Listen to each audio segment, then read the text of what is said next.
Clubhouse. You have invited your worst enemy to sleep in your bed. And if you think that she was fucking you last night, give her 3 months. The real fucking is coming. And I'll give you the reasoning. The reasoning is you. The wolf is their weapon. So is the bison. So is anything that gets your cattle out of the national forest and off the BLM land, and ultimately off your land. It is no difference than Dan Jenkins wanting a private club or Market Equities wanting their fucking airport. They want the land, Dad. That is all you need to understand.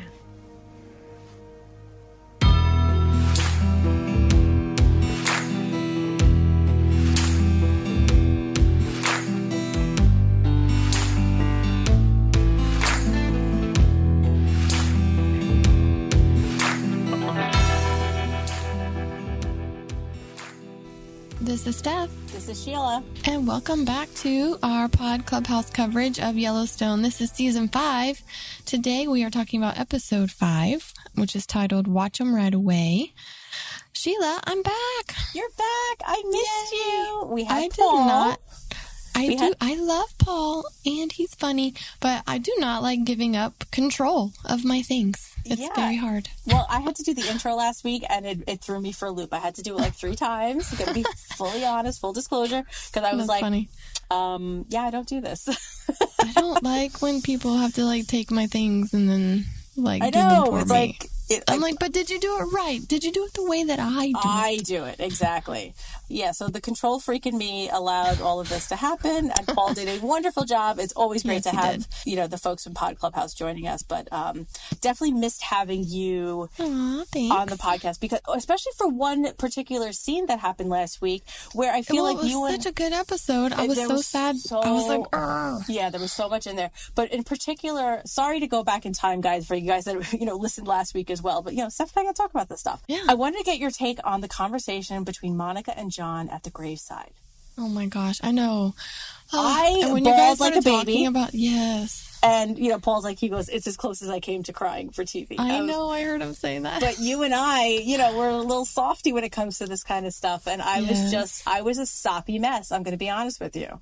Yes, I was so sad. And I think Paul said it, but those were like the perfect words that you didn't know you needed to hear. Yes. And it was not too much, and like, oh, I'm so sorry, and I know how you feel, and it didn't feel patronizing. It felt so genuine and sincere, and him just being like, you loved him perfectly. I'm like, oh my gosh. Yeah. And also, it was something Paul and I talked about. It's stuff that we haven't heard said before. Yeah. Like, there was no cliches. There was no, like you said, it wasn't patronizing.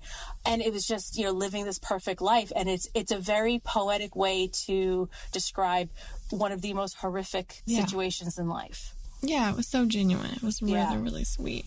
On a random side note, I'm going to make this really quick, but there's a Netflix series called From Scratch. I don't know if you've heard of this. If any of our listeners... I've heard of it. I haven't watched it. Should I? No. Oh, okay. I've literally been crying for days. And today... Oh, no. Yes, I'm not in a good place today because I watched this show and my husband came in the room and he was like, oh my God, really? And I'm like, yes, that's no. And he was like, okay, wow. Yeah, I've had to be a little circumspect in my TV choices late because certain things in my personal life have been, blowing up all around me. Not in a bad way, but just a stressful way. Yeah, and sometimes it affects you in a way it shouldn't or it's different. So, I have to be a little delicate in my TV choices. So I've been watching New Girl.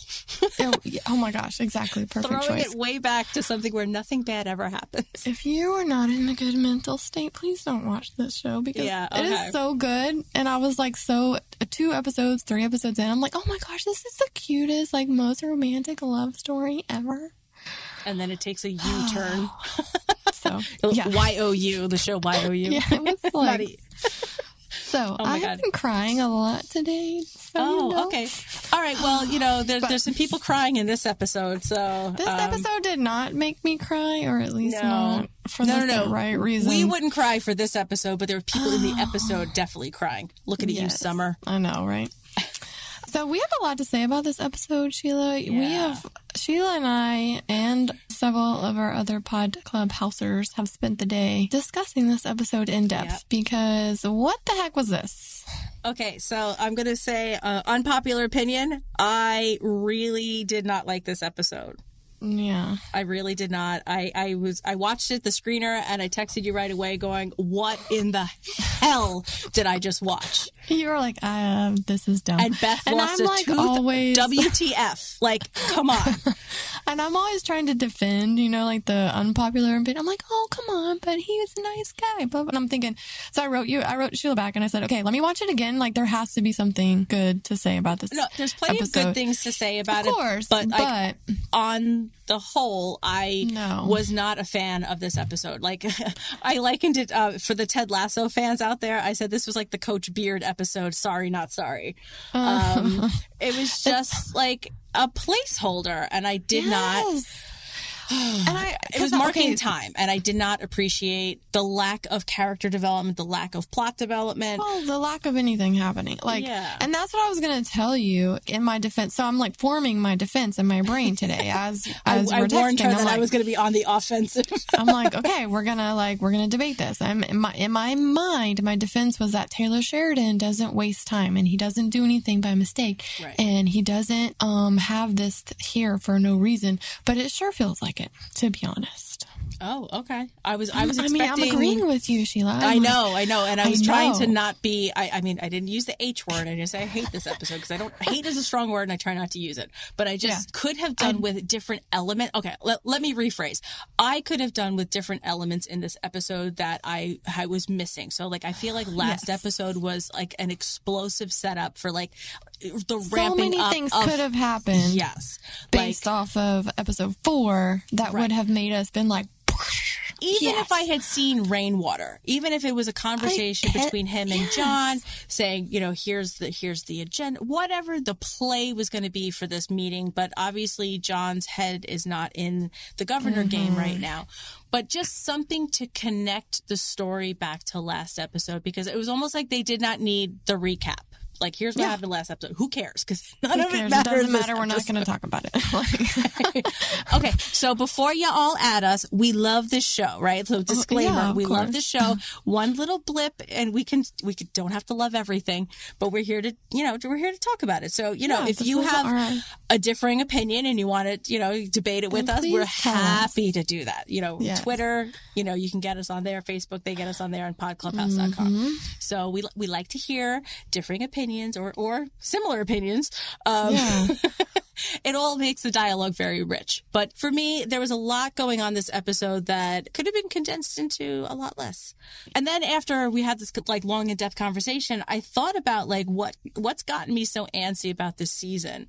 And I think I'm missing Jimmy. Really? I think I'm missing the dynamic that he brought. Like Jimmy or the bunkhouse boys? Yeah, like Jimmy, like the bunkhouse. So like Jimmy in the bunkhouse. Because what my hangups were this episode were that like most of the plot lines felt like filler. And if I thought about what's missing this season, because I actually saw a poster today for the 4-6s and it had Jimmy on a horse looking all cowboy regal like. And I was like, I think it's Jimmy. Hey. But he was an innocent time filler. Let's put it that way. Yeah. Because it was still character development. I feel like there was not a lot of character development this episode either. And that was my other real big issue. Is like, if you're going to have time filler, make it quality. Yeah, make it about like Gator or something. Yeah, like dive deep into something, right? So that's kind of where I think that my head has been, is just like, because, in the bunkhouse, like there was always, like we had Teeter Talk 2 seasons ago. Yeah. Right? So we had Teeter Talk. But also Jimmy was a very large part of like the bunkhouse shenanigans. Like they would pick on him. They would, then we had the whole Buckle Bunny situation, the barrel racers last season. And, it was innocent time fill. Yeah, that's true. Right? And today we got trees and a valley and a mountain. And a forest and then fire. There was a fire. Yeah. So, like, what's up with that?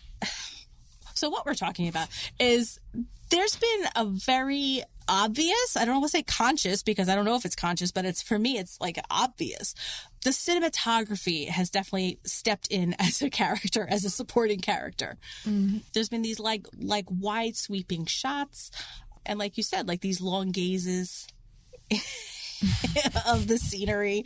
And I thought initially, like in the first episode, because that's the one I saw in the movie theater, I was like, you know, this season is like really, you know, movie theater worthy because of all these like long cinematic shots. And I thought it was really just for the first episode because it was also played in a movie theater.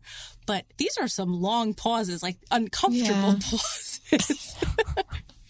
like on here, like we don't like dead air. So like the same thing, like for me, it's just like you like scroll your phone for a while and then that's not supposed to happen when you're watching Yellowstone. You don't need to be looking at your phone. Like that kind of feels like time filler to me too. So let's talk about what did happen, I guess, which is still doesn't feel like a whole lot, except for we're like gathering little baby cattle and we're going to brand them and that's it. Like that's all we're doing this episode. Did I miss something? No, that's pretty much it. Okay. And then, you know, the mayhem ensues. I did like seeing John, you know, interacting with Rip more. I like that he was like using Rip as a sounding board and like letting him have a say in like, well, we shouldn't have them stay in the bunkhouse and we should do this and we should do that and like making a plan together. I was like, oh, that's kind of cool that he's like part of the decision-making process now. So that kind of stuff was like good. And I feel like that's going to center Rip because he's been a little bit upset. Yes. I feel that, you know, John hasn't been present and he around. Was super calm this episode. Yeah, so like this seesaw issue with Rip, like where he's like wound really tight in the first episode and now he's the calm voice of reason. Don't get me wrong. I enjoy every time that Rip is on the screen because they're giving him much more complexity. Like I really want to talk about him when we talk about Beth because to me is huge. So like their relationship is I'm loving. But yeah, so as far as what's happening on the ranch, like just I did like seeing Carter. He's like, we got to go tell Gator to get a spike camp or whatever, and he's like, I don't know what that is. Like it was just funny. He's like, okay. He knows enough to go along with the plan, but he's going to figure out the plan along the way. He's like, I don't know what we're doing, but I'm just going to say, yes, sir, I'm going to do it. So I don't feel like we're going to see them on this camping trip. Are we? I hope not. Like, I've had enough. I'm sorry. It didn't feel like we were going to follow them along in this like not exciting journey. So, well, I do think we're going to see some of it only because of how Clara set it up that, you know, with this, manufacture political event. Yeah. So I feel like we're going to see some of it, but it would be more like we're going to see when they get back. Yes, I don't know if we'll see the actual camping trip, but I don't think we're done with the cattle branding. Yeah, no. And that's the part I like. Not the cattle branding itself, but like just seeing the cowboys in action. That's not, to me, time filler. That's like part of the essence of the show, right? Like that's the authenticity we've talked about in the past. Well, the thought that crossed my mind was, I'm not sure showing the world how you actually brand cattle and like handle cattle is wise on his part. Yeah, because it's really metropolitan areas, it's not a very gentle process, right? And like, suburban areas aren't going to understand. Yeah, I don't think the process. They're going to hear these little calves mooing and upset. And so I kind of had this thought in my mind, like, this might not be a very good press opportunity. Right. But okay. Like who's guiding you? Oh, right. You fired all those that was another everybody. thing. That was last episode. He fired everyone. Why do I like Clara so much? She is so cool. I don't know. I like her a lot. She's... You know, she's so put together. Do you remember I did like that deep dive character analysis on the Beck brothers way back when? Yeah. Like, so, but for her, like, I was thinking about her today too. I think she's the opposite of the Duttons. She is calm. Mm-hmm. She is cool. She does not get frazzled. When John fired the entire cabinet, she was just like, oh, you just saved $1.6 million in salary and benefits. Well, like when she's like, so cancel all the meetings. Okay. So like all the meetings. Okay. Well, sure. But then she offers this alternative this episode where she says, well, if I invite some people on the guest list, you could knock out 2 weeks worth of meetings in one afternoon. I'm like, that is reading your governor. Like, that was so smart. And then she has this moment, this episode, where she's up on a horse and she's going with them on the 2-day, cattle drive. And she's like the real deal for John. Like, she can straddle, no pun intended, both the ranchy world and the governor world, right? So she's got the chops to keep up with him. Yes. Yes. That's why I think I like her. She's not his match, but can match him in that, like, okay, well, here's, if you do this and this happens. Like, I like that she responds to him with and not just like, okay, yes, sir. She responds. She doesn't react. Beth reacts, right? So there's a difference, right? Mm-hmm. So Clara just responds, and she's even, which is why I say that she's like anti-Dutton sort of personality, because they're all reactors. And she's a responder. And it's a subtle difference, but it really makes a difference when, we're looking at her like, well, why do we like her? Because she's not like Beth. She's a strong woman who's able to stand up to John. She's not intimidated by him. Right. And, she goes toe-to-toe with him respectfully. I do. I like her so much. So this gathering, it seems like a big deal in the community. Rip and John were talking about how, like, all the valley seems shorthanded and how they've been helping out, like, these different ranches. But they're really making this into a family event. Mm-hmm. I feel like it's been a family event, but I feel like it's a bigger deal now just because of all the dynamics that have gone on the last couple of episodes. This inviting of Casey and Monica and them accepting, I feel like this is a big deal. I do too.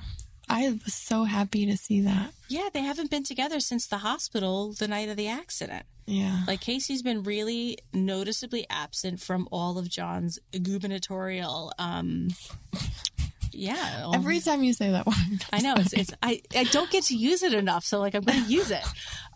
Any of his activities in the governor mansion. Or, it sounds like a made-up word. Okay. It's not a made-up word. I know. It's Googleable. That's a made-up word. I'm messing with you.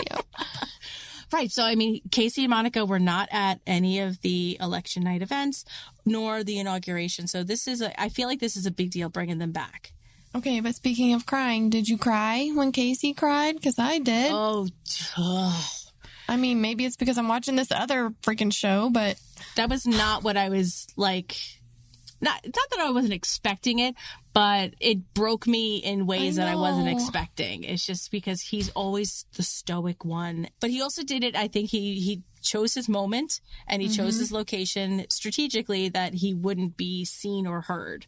But Monica busted him. I'm so glad. Yeah, I'm so glad that they had that moment, and I'm so glad that she said, hey, oh my gosh, no one's asked you, like, are you okay?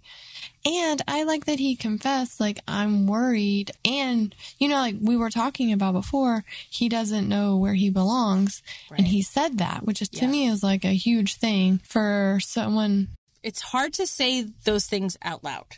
Yeah. Even if it's to your partner. Even, however many days past this grief, to say that out loud and just say, I just don't know where I belong. Like, I just loved that moment. And that was probably like my favorite moment of the whole episode, because it was so meaningful, and it was just a couple minutes, but it was like, man, okay, good. They're together. Like, she sees him. They're like a united front, because we had also talked about what is this going to do to them? This loss, the aftermath of this. But I'm also happy that he's letting it out. Yes, I know. Because those emotions have to come out somehow, and crying is not weak. It's very therapeutic.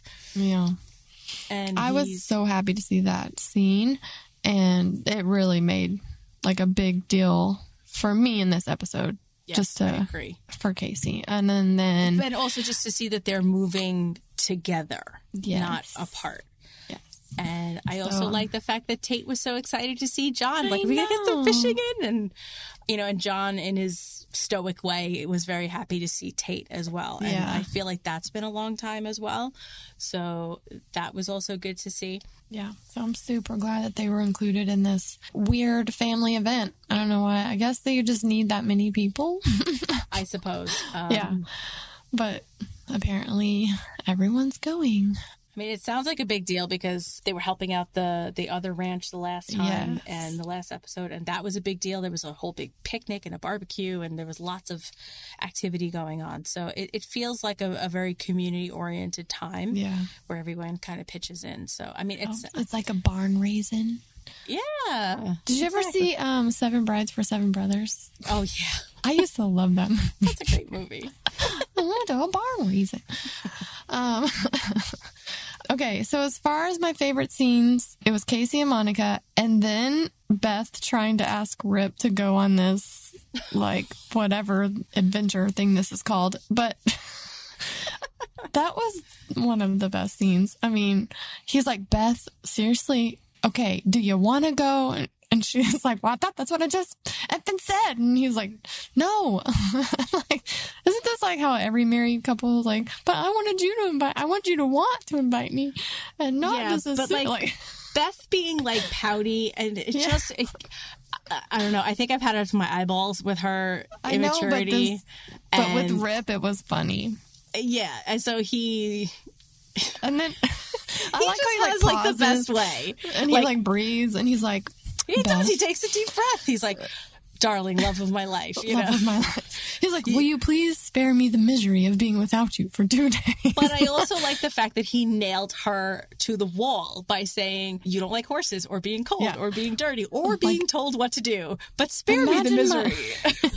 Imagine my shock that you want to be invited. Yeah, so I appreciate the complexity again. So we've talked about Jamie and the complexity of the nature, and I feel like they're bringing Rip's complex nature out the more that he's exposed to the Duttons. Mm-hmm. Like he's now been brought into the inner circle. I feel like with the symbolism of the wedding ring, like now he's in that inner circle. Like there's definitely been a shift in how he's been treated, talked to. He's living in the main house. He's living in the master bedroom. You know, like his character development has come so far. It's taken off. Yes, definitely. It's amazing because he especially based on sort of their past and go back sort of to his season 1, right? He was just a grunt, like their interactions. And he had like 5 lines the whole season. And then now he's like her calming voice of reason. He's like the way he sort of handles her. I'm like, yes, dude, like you get her. This is so amazing. Yeah. I love it. Yeah, that was very cute. And he's like, let's put the crazy away, you know. And I feel like I'm like, yes, this is what we need to do. We need more of Rip being her therapist. Yes. Reading her and telling her what she needs to do. Like, because Beth is not going to seek out therapy herself. So I feel like Rip needs to be her voice of reason. Maybe we should sign a petition for Beth to go to therapy.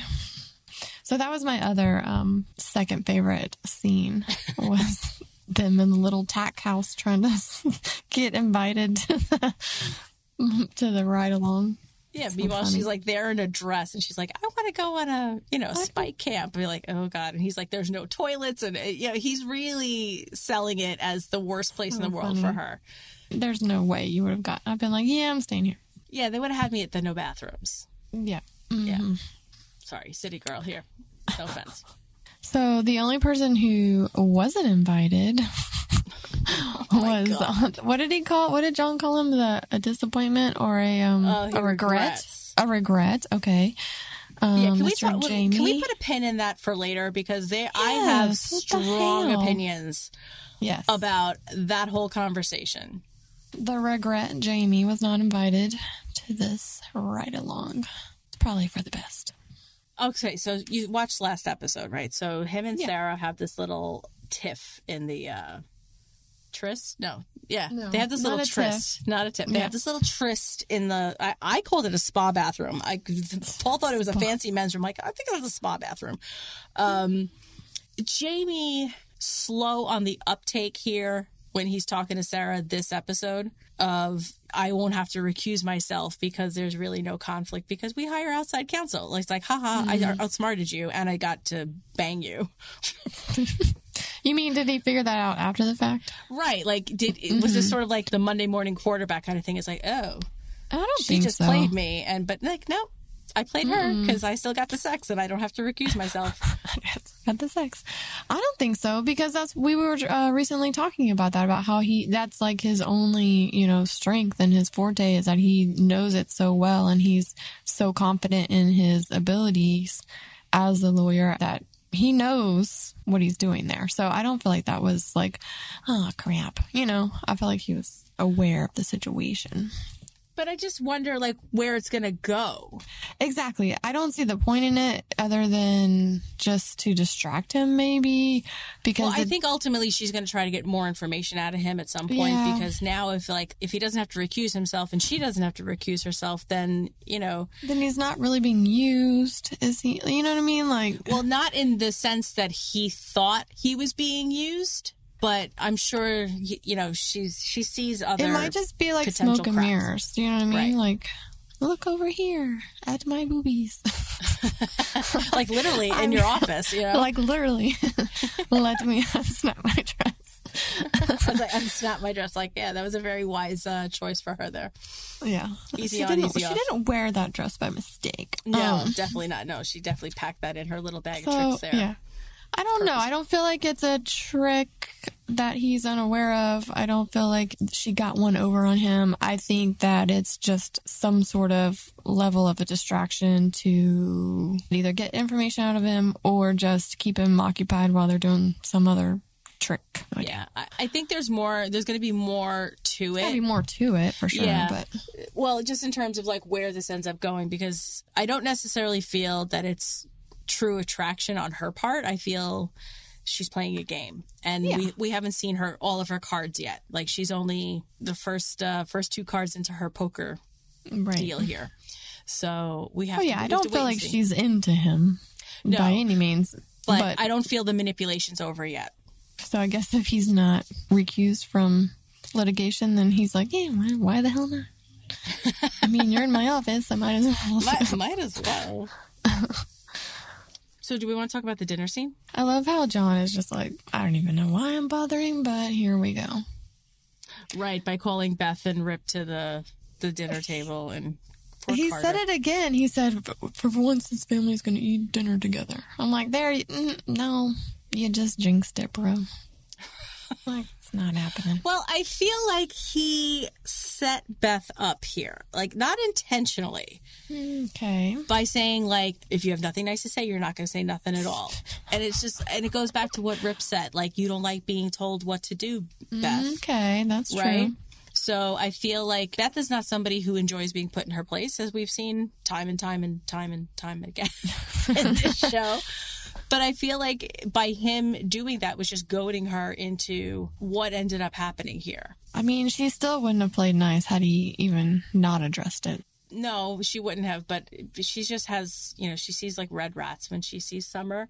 But at the same time, like, I feel it got escalated or ratcheted up only because he was just like essentially saying to Beth, like, this woman means something to me. Can you please not act a fool?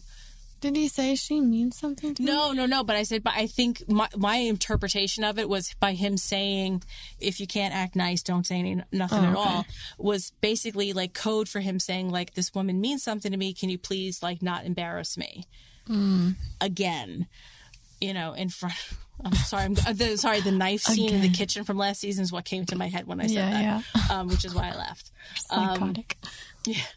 Your psychotic daughter. Well, Summer's the one that put the therapy thing in my head. She's like, she needs a therapy. Well, it's true. And she's not wrong. But, like, this whole scene at the dinner table, it just, like, this is another reason why this episode to me just was just like, what in the hell am I watching? I'm not going to say it's played out because we've done this time and time again. Okay, so we all knew what was about to happen. I'm not sure I immediately expected a fist fight, but I expected this. I expected barbs being thrown across the table. Yeah, the cat fight and the people storming away from the table and him being like, can't we ever just get through a fucking dinner? Like that. Right, like we've had that literally that conversation before. So I expected that, but I didn't expect it to go on for so long, especially once they went outside. Right, like the, Summer carrying on about her displeasure with the meat display. Yeah. That was to be expected. Point driven home. And also, like, the lack of communication. Like, Gator should be the first one informed. Hi, there's a vegan living in the house for the next 6 months. Please make sure we have, coconut yogurt and, vegan cheese. And I did have a sourdough bread. Like a comment about that too. But yeah, of course he would be informed. And of course there would be some sort of option. Like, who wouldn't put fruit on the table? Who wouldn't put salad or a vegetable? Like, there was not a vegetable anywhere on that table. Au contraire, mon frere, there was mashed potatoes. Well, later there were. I didn't see them at the beginning.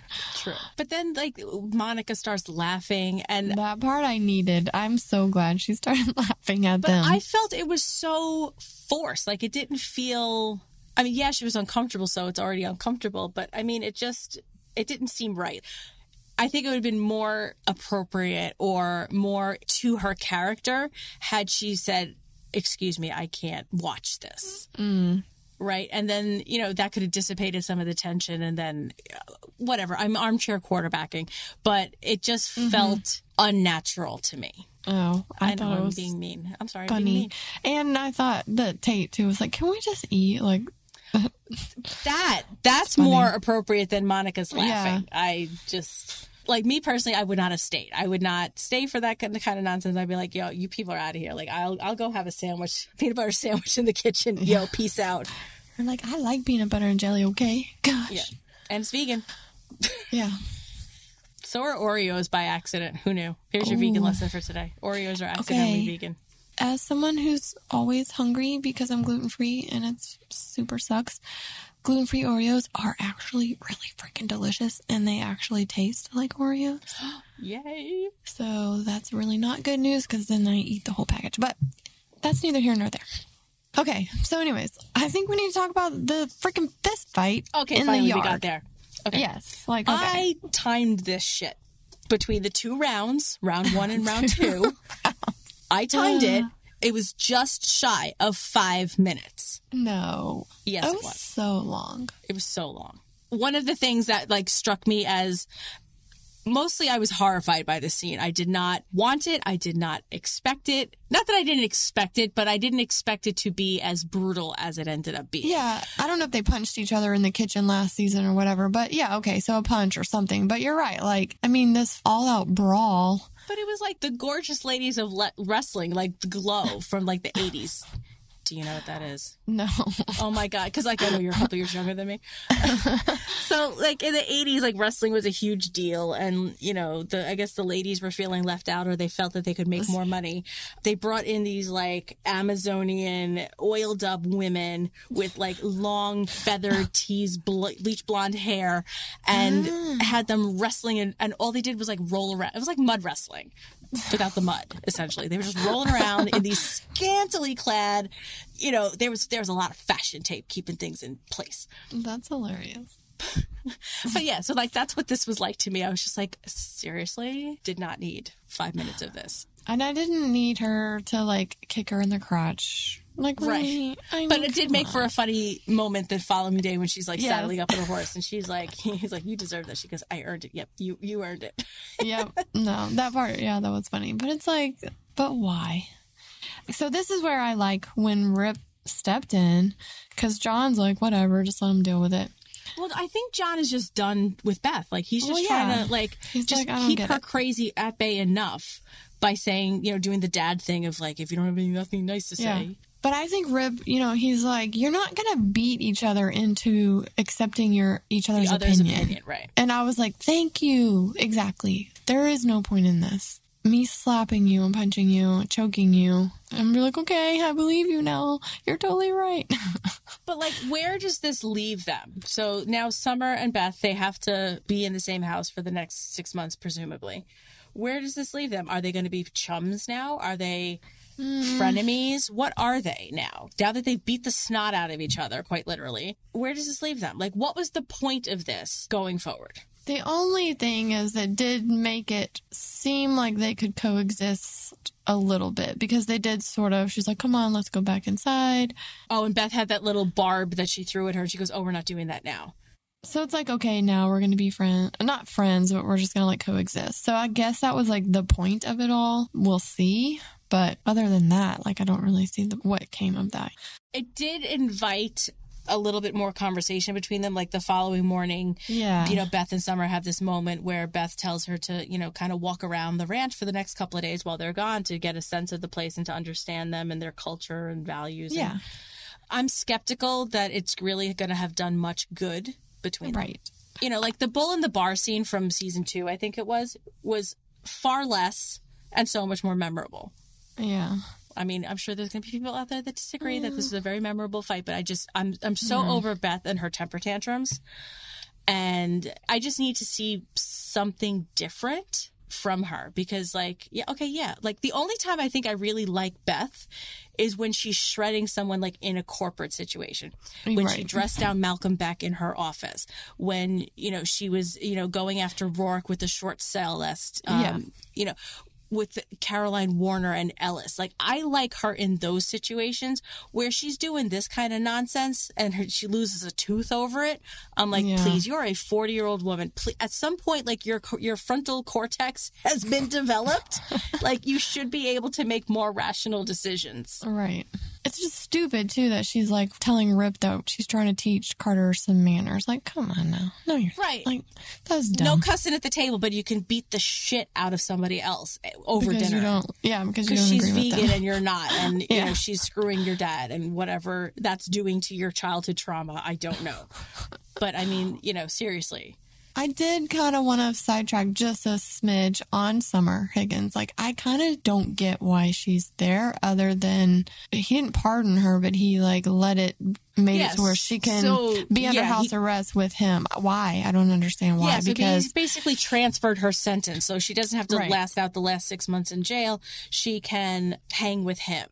Okay, but why? That's weird. So I guess he's looking at her as an environmental activist, that she understands the ins and outs. Because now with the wolves last episode, he's decided that he needs like somebody to help him understand how these environmental organizations. But I haven't decided if I'm like on his side of the opinion on that or on Beth's side, because she kind of does have a point. Like, why would Summer care to help you, to understand you? I didn't get the feeling that they're like sleeping together anymore. Like, did you? Yeah, I kind of You did? do. Okay. Yeah, I kind of do. So, I mean, okay. I mean, do you think she's going to help, or is she going to be a wolf in sheep's clothing? I'm on the fence right now, but I can understand where John is coming from. Like, I did you this solid, right? Like, I busted you out of jail. The least you can do is advise me on environmental policy. Like, this is what you know and you understand and you've lived.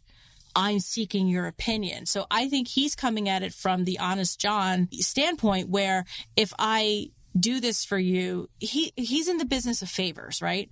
Yeah. So even with the judge last season, that's true. So like, I did you this solid and you're going to do this for me. And, that's where I think his motivation is coming from. I think he's maybe a little naive. This is where I trust Beth. When Beth is at her best is when she's strategizing and she sees the chessboard and she's got you licked before you've even moved your first pawn, because she can see all the moves ahead. And even with market equity, she goes like, I'm not two steps ahead. I'm just one step ahead, and that's all I need to be. But in certain sectors, she does see things better. And I don't necessarily think that Beth is wrong, that Summer's going to screw him over in some way, shape, or form. I kind of thought the same, too. I thought, she might be right about this. And it's a good warning, I think, for her to have said to John, she's not going to help you. Like, she just wants they all just want your land. And I was like, she might have a point there. So, and then I also thought it was slightly weird how Summer just looked so like distraught about him leaving and like, well, what am I gonna, like, she looked worried, or I can't even really define what I thought that emotion was on her face, but it was like, it was fear. And it looked like fear. And I'm like, but why? I kind of didn't understand that part either. You and I have an interesting perspective on the show, seeing as how we've dissected every single episode up until now. We literally talk about it. bad things happen on that ranch when people are left alone. I'm trying to think. So, like, last season, Monica and Tate in the house, like, they're the only ones there, and then the attack happens. Tate was off wandering to go feed his horse. He was all alone. You know, not good things happen when people are... She doesn't know that, but we know that. Yeah. I think also just having literally everybody leave, and she's only there presumably a very short amount of time. I don't know if she knows how to use the TV remote. She's like, I'm stuck in this big ass house with this man who's going to make me quail every day. Well, no, I think Gator's going with them. No, he was going too, yeah. Yeah, so because he's got to make them food and stuff. Eat. Yeah, so yeah, I thought that was an interesting part of her character, that she seemed worried and like, wait a minute, what am I going to do? So I'm very interested to see that. I also wonder if she's going to stay. I mean, like, she's under house arrest, but I don't see like an ankle bracelet. I know I'm reading a lot into this. Like, is she going to make contact with her quote unquote environmental terrorist group, you know, the group that she was working with when she got arrested? Like, I'm trying to play like all different angles. Like, why was she so worried? But I'm also wondering, like, is she going to stay on the straight and narrow? Is she going to prove Beth right? Is really kind of where I'm going with this. Like, the preview from next week with her and Monica seemed very sketch and made me very worried. And I have no idea what that conversation was about. And I was like, oh, shit. Well, I mean, it looked like she was walking through the graveyard, like getting a sense of, you know, that. But then they said something about taking back the land, or this is, I don't know. I didn't quite hear it properly or catch it or whatever.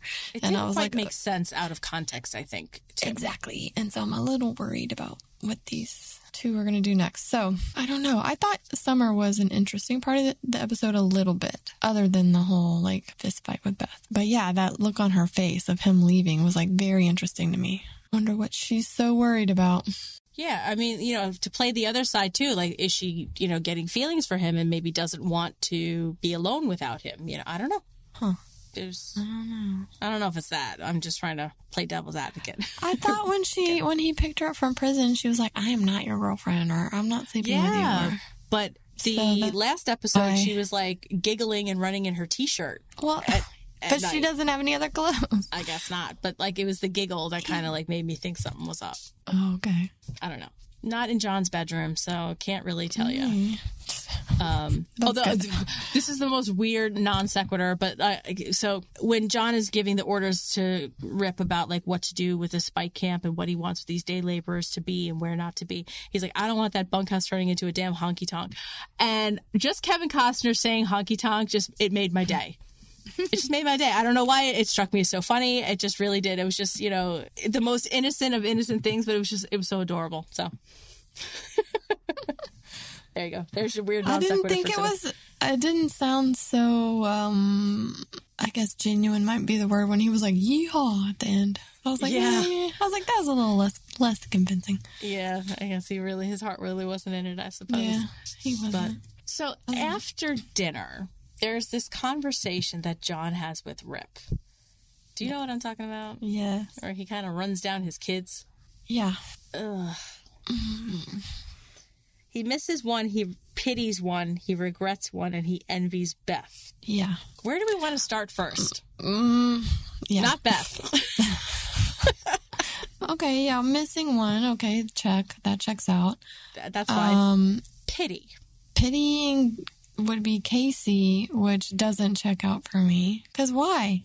Because he's had so much loss. What is it? Because I would say the acute loss right now of his son.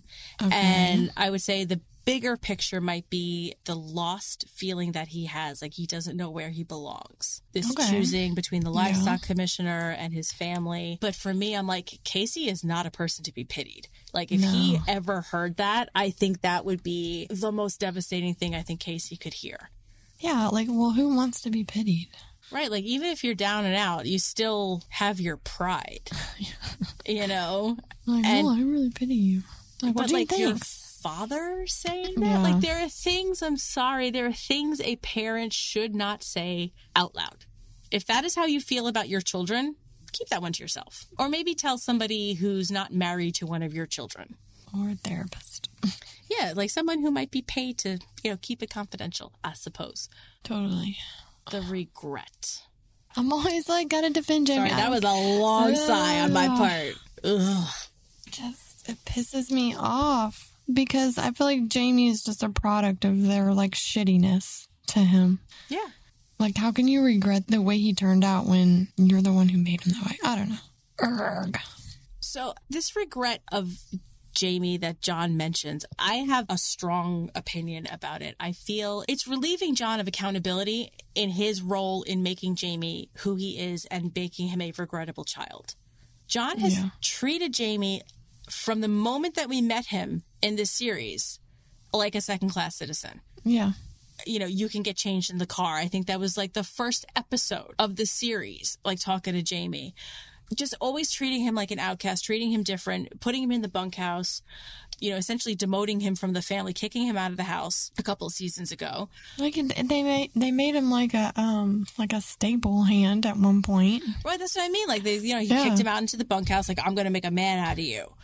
But like John is relieving himself of the accountability that he's played in making Jamie who he is. And Jamie, like, you know, Sheila from a couple of seasons ago is like, how are you doing this? How are you defending Jamie like this? But Jamie this season and last has really turned on the gas in terms of supporting John and doing what he's supposed to do and just doing a good job in all aspects, I feel, until the other shoe drops, you know, when Jamie gets weak and then he has to, you know, like run and hide and do his little betrayals. Right. But I also, you know, I don't think John gets away scot-free in saying that he regrets his child. You adopted him. You have to raise him and treat him like a member of the family, and he hasn't. Yeah. Is that too harsh of an assessment? No, I don't think so. I keep coming back to this, but I also feel that like who Jamie's mom is going to answer some of these questions. I don't know who she is. As to why they treat him, and or John treat him so badly. I'm just going to say John. Mm-hmm. I'm just going to say John in this because Beth hates Jamie for a completely different reason. Yeah. John hates Jamie for some other reason. And I don't know why. Taylor Sheridan, tell us why. I know. Just give us, if you're not going to give us any dips on 1923, you have to give us something on... We've been asking this question for like 3 seasons of our podcast, Taylor. Come on. Yeah.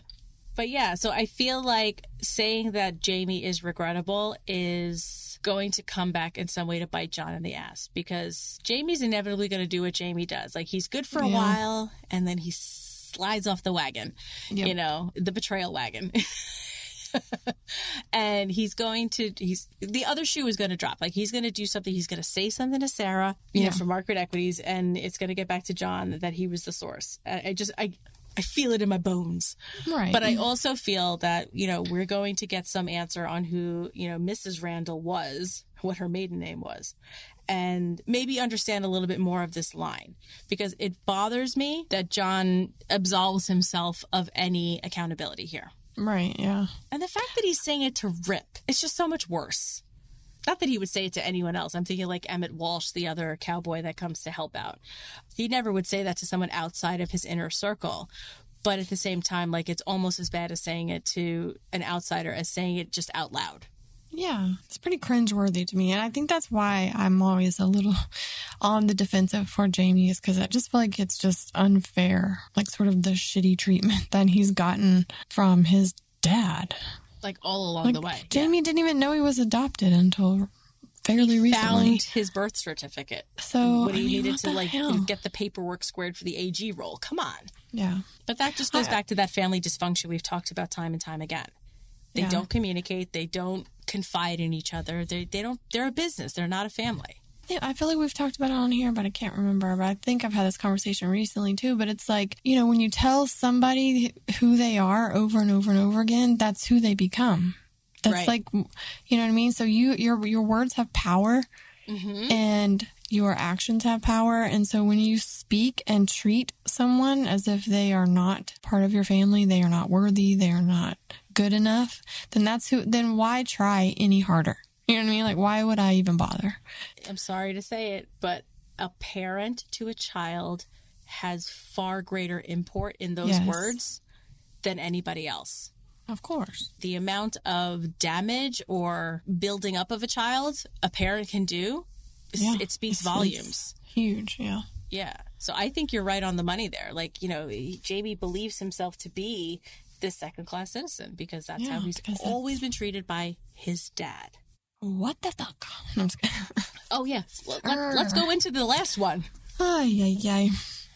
Oh, my God. And he envies Beth. No. Just no. All evidence to the contrary, John. I'm sorry. Yeah.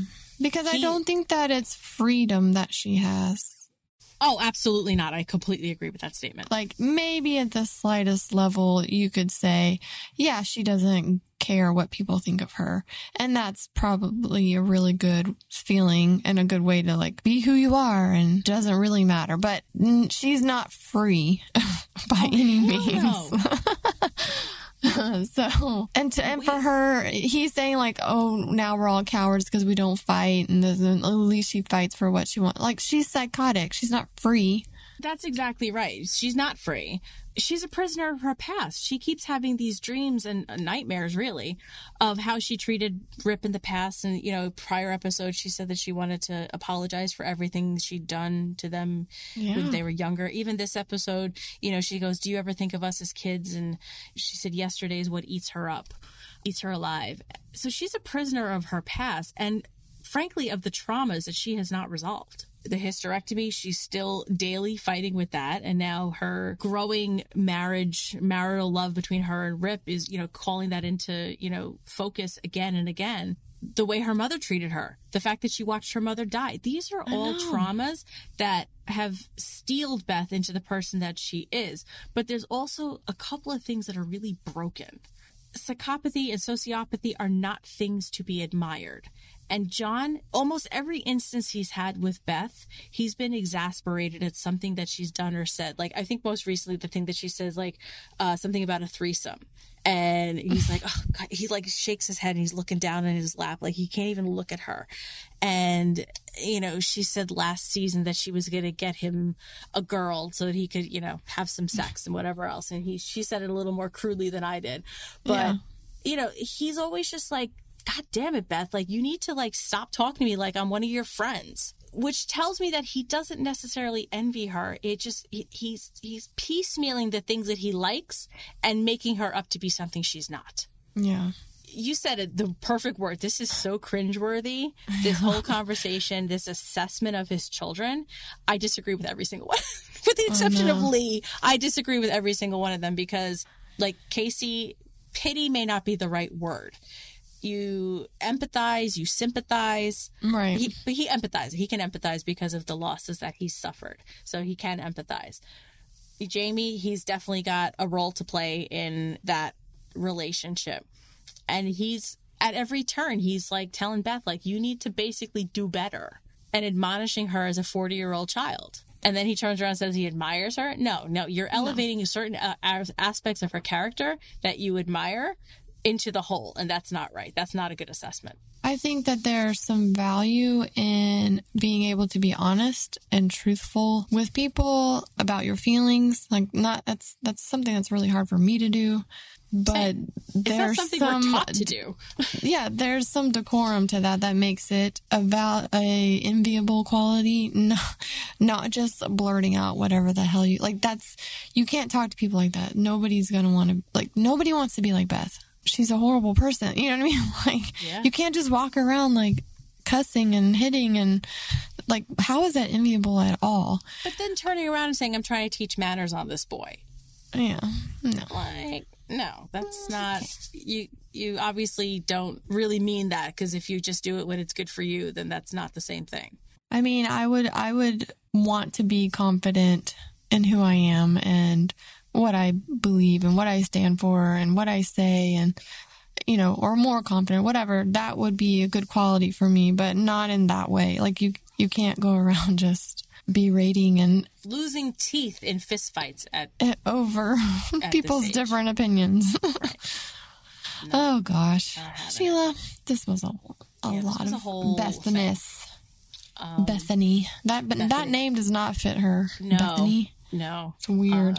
We got Bethany early on when we got the mom flashback. I don't like when they call her Bethany. I'm like, oh. I think this is only the second time we've heard her actual name. And it was just like, even when the cop said it, she was like, she looked startled, like she was in trouble.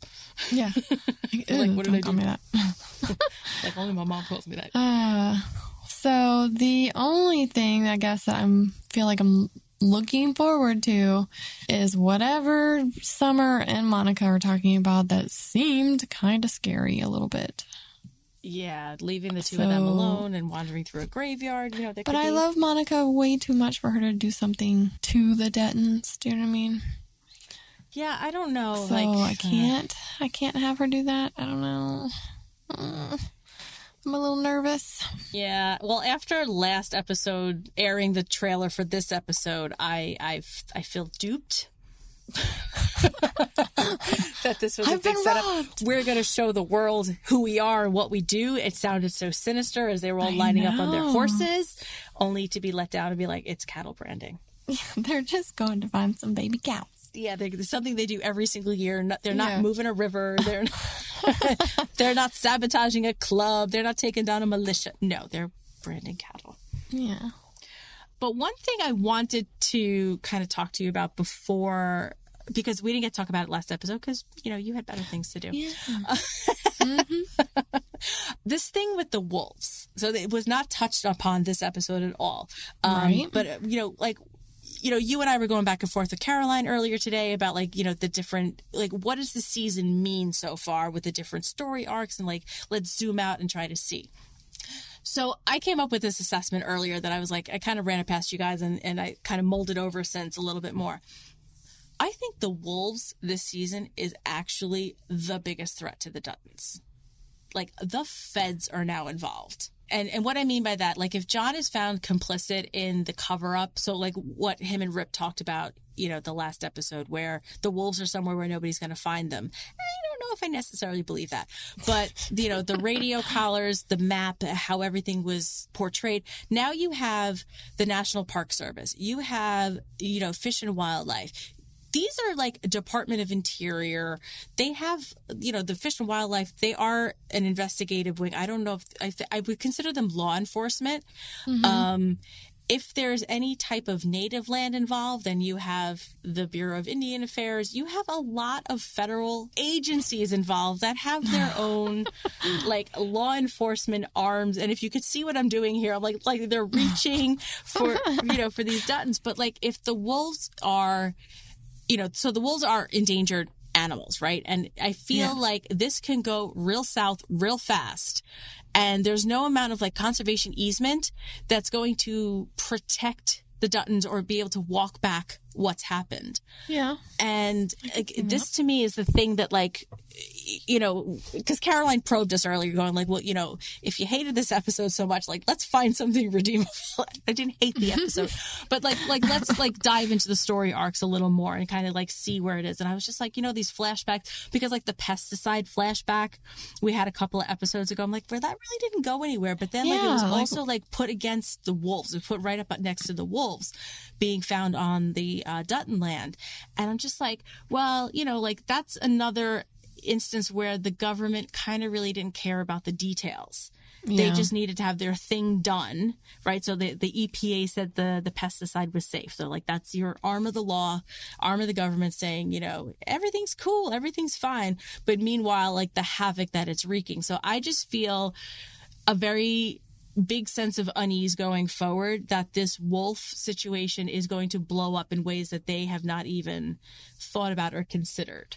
Yeah. Yeah, because we kind of haven't put together why all these sort of random flashbacks have been happening. So right, just trying to connect it.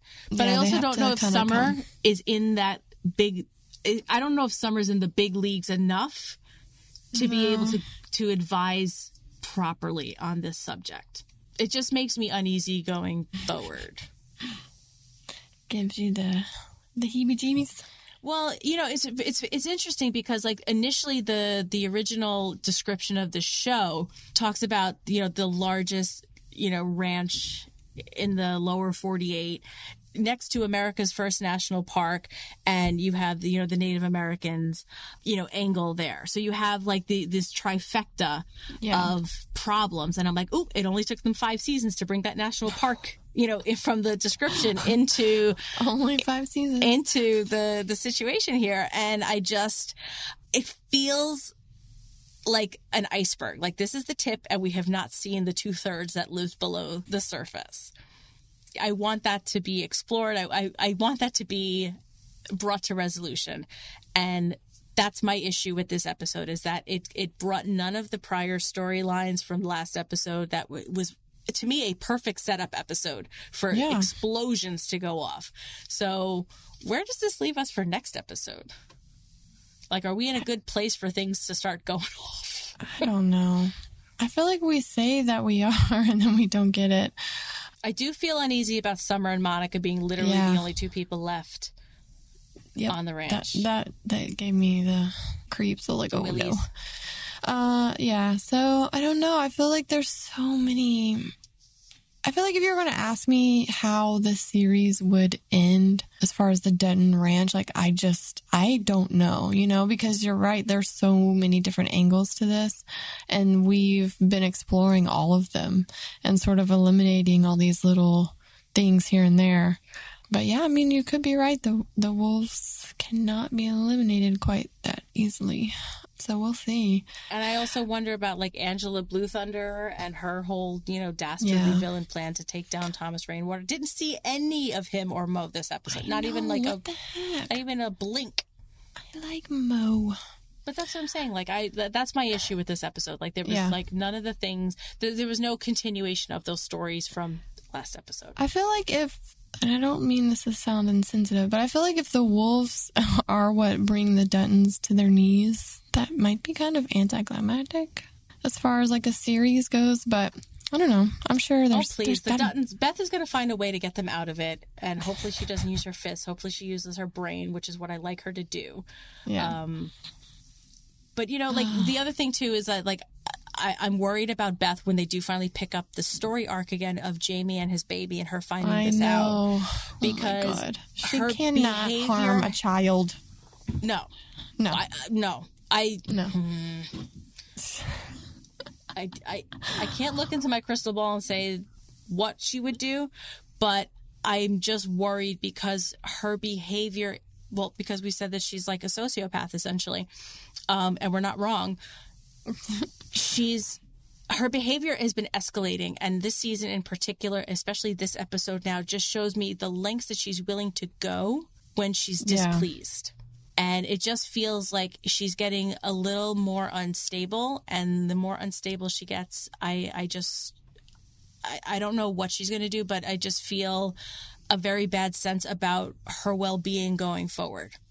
Yeah. Like, Jamie was very close to killing her. I know. Last episode with his car, when she got out of the car after beating the snot out of I him. really did. Yeah, she was in a fist fight the last episode too with Jamie. Did you like for a second think he was going to hit her? Like, did you? I did. Because I really did. I really did. I was like, and I was like, Jamie, no, Jamie. I felt like he was like speeding up, and I thought at the last minute he would like slam on the brakes and hit her, so it wouldn't be as hard. That's what I kind of thought was really going to happen.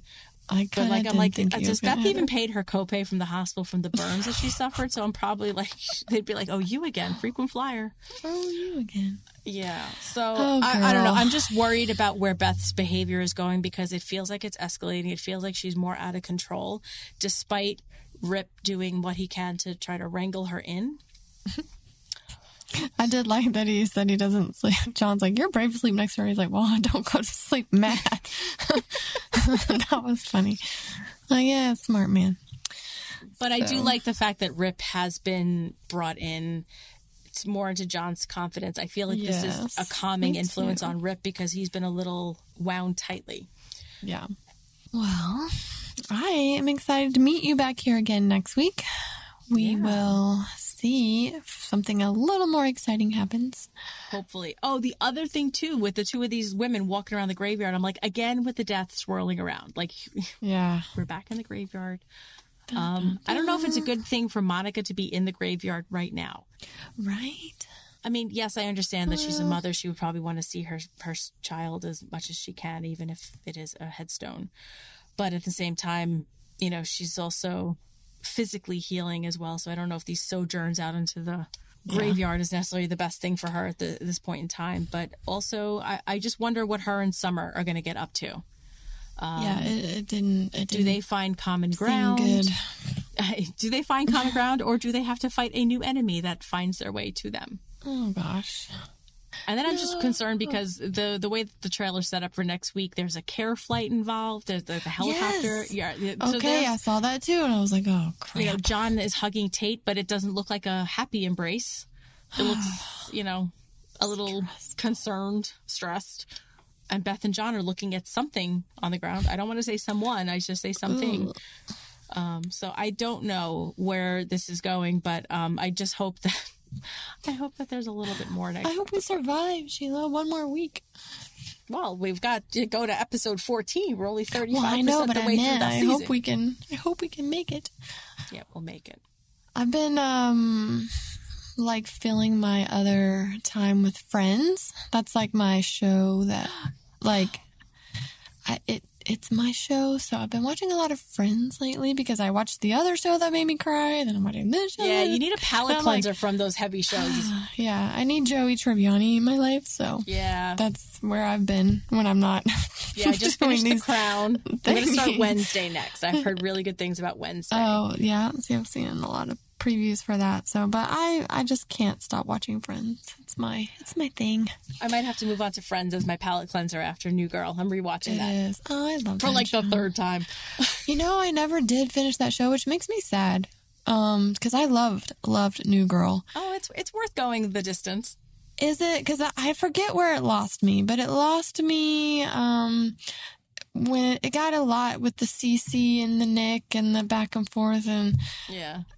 After a while, I just got, I don't know, something else came along and bright and shiny and distracted me. It's a very gifable show. Like, you can send a lot of gifts out of that show. Yes. Yeah. Like, I Will Calcutta Bitch lives on my phone. Yeah. Okay, I love all the shows have the one-liners. This is not for Yellowstone. Okay, yeah. we need to They'll cut this out. It's late. Alrighty, well, thank you, everyone, listening. We have been seeing all your comments online and Twitter and Facebook and our discussion group, and so please keep them coming. We want to hear what you think about this episode. Definitely. So I think we will be chiming in on I can just Sunday, about 8 p.m. We're going to see a few comments. Some live tweeting, and we can chat with you as well. And just hear what you guys have to say. So you can find Pod Clubhouse on Twitter, Facebook, and Instagram at Pod Clubhouse, podclubhouse.com. We're all affiliated with that, so anything comes our way, we'll definitely hear about it and respond to you directly. So you can tweet at us too. Thank you guys for listening, and we hope you have a great week. Talk to you soon. See you for the next episode. This is Steph. And this is Sheila. Talk to you soon. Thank you for listening. This has been an original Pod Clubhouse production. Pod Clubhouse is a podcast network dedicated to encouraging collaboration among podcasters and friends to bring a fresh voice and diverse perspective on a wide array of content. Please visit and leave a comment for us at podclubhouse.com. Rate, review, and subscribe to our podcast feeds on Apple Podcasts. Follow us on Twitter, Instagram, and Facebook. You can find us at Pod Clubhouse. Our DMs are always open, and we'd love to hear from you.